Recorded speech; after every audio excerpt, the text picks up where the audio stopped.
गावापासून शहरापर्यंत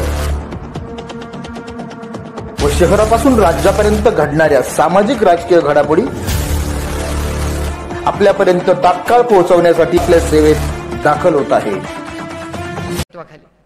आम्ही सगळ्यांनी महाविकास आघाडीमध्ये संपूर्ण मतदारसंघात अतिशय उत्तम काम आणि चांगला विकास झालेला आहे। आणि तुम्ही गावी जात असाल तिथे बघत असाल जल जीवन मिशन अतिशय उत्तम। मला लोक विचारतात की तुमच्या मतदारसंघात सगळ्यात चांगलं झालेलं काम कुठलं, तर मी अभिमानाने सांगते की जल जीवन मिशन 50% केंद्र सरकार, 50% महाराष्ट्र सरकार। आणि त्या काळात आपलं सरकार होतं, उद्धवजी काँग्रेस आणि राष्ट्रवादी काँग्रेस पक्षाचं सरकार होतं। बारामती लोकसभा मतदारसंघातल्या गाव वाडी वस्तीवर 50% आपण नियोजन करून पैसे टाकले, तेव्हाच केंद्र सरकारने मॅच केले आणि आपल्याकडे पाण्याची कामं झाली। शाळा कॉलेज सगळं झालं आपल्या काळात। तुम्ही हिशोब करून सांगा, तुम्ही सगळे तो करण जोहरचा शो बघता का? कॉफी विथ करण बघता का? बघतात, सगळ्या महिला तर बघतातच। त्याच्यात एक रॅपिड फायरचं असतं। रॅपिड फायर म्हणजे मी तुम्हाला प्रश्न विचारणार, त्याची उत्तरं तुम्ही द्या। एका बाजूला काँग्रेसचा आणि आपल्या सगळ्यांचा विचार महाविकास आघाडीचा समजूया पुरा मिळून, आणि अर्धा विचार करूया आपण भारतीय जनता पक्षाचा। मला सांगा, आपल्या भागात वीज कोणी आणली हो? काँग्रेस। शाळा कोणी काढल्या? काँग्रेस। कॉलेजेस कोणी काढली? हॉस्पिटल कोणी काढली? MIDC कोणी काढल्या? मोबाईल कोणी आणला? व्हॉट्सॲप कोणाच्या काळात आला? मग रोटी कपडा और मकान गटर मीटर वॉटर सगळं जर काँग्रेसनी केलं, मग ह्यांनी काय केलं 10 वर्षामध्ये?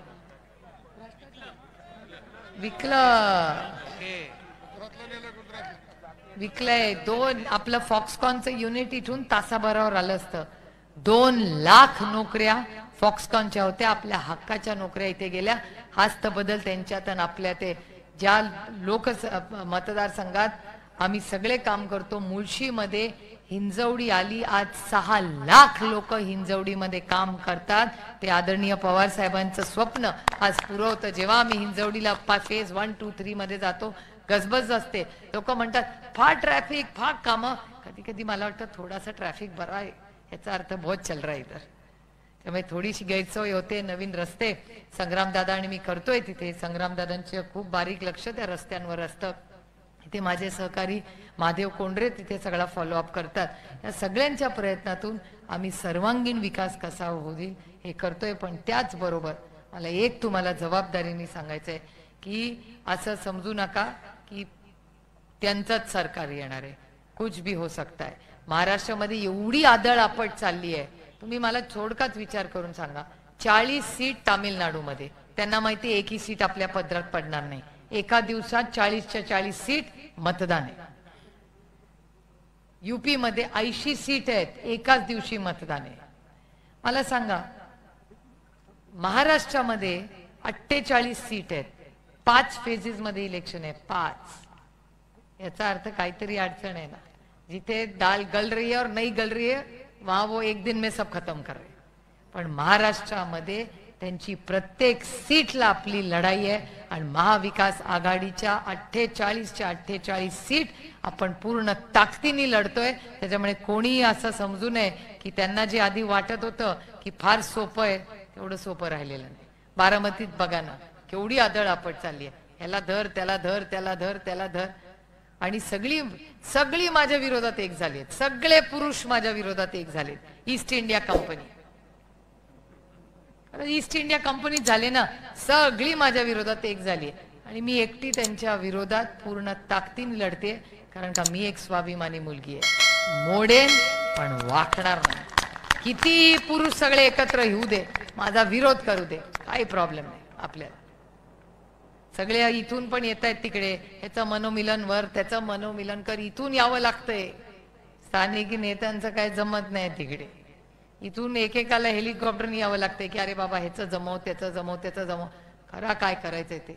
माझं एवढंच म्हणणं आहे की जेव्हा हेलिकॉप्टरने आला सगळे एवढे मोठे नेते, तेव्हा जरा कांद्याच्या भावाबद्दल बोलला असता तर आम्हाला आनंद झाला असता, आरक्षणाबद्दल बोलला असता तर आम्हाला आनंद झाला असता, पाण्याची दुष्काळी परिस्थितीबद्दल बोलला असता तर आम्हाला आनंद झाला असता। पण त्यांना काही करायचं नाही. त्यांना फक्त बारामती लोकसभा मतदारसंघामध्ये येऊन आदरणीय पवार साहेबांना संपवायचा आहे. हा एकच कार्यक्रम त्यांनी घेतलेला आहे आणि तो पूर्ण ताकदीने, स्वाभिमानाने आणि सत्याच्या बाजूने आपल्याला हाणून पाडायचा आहे. हा आपल्याला आजचा कार्यक्रम आहे. त्यामुळे माझा विश्वास आहे आता अर्ध्यांची मतं इथे असतील, अर्ध्यांची तिथे असतील.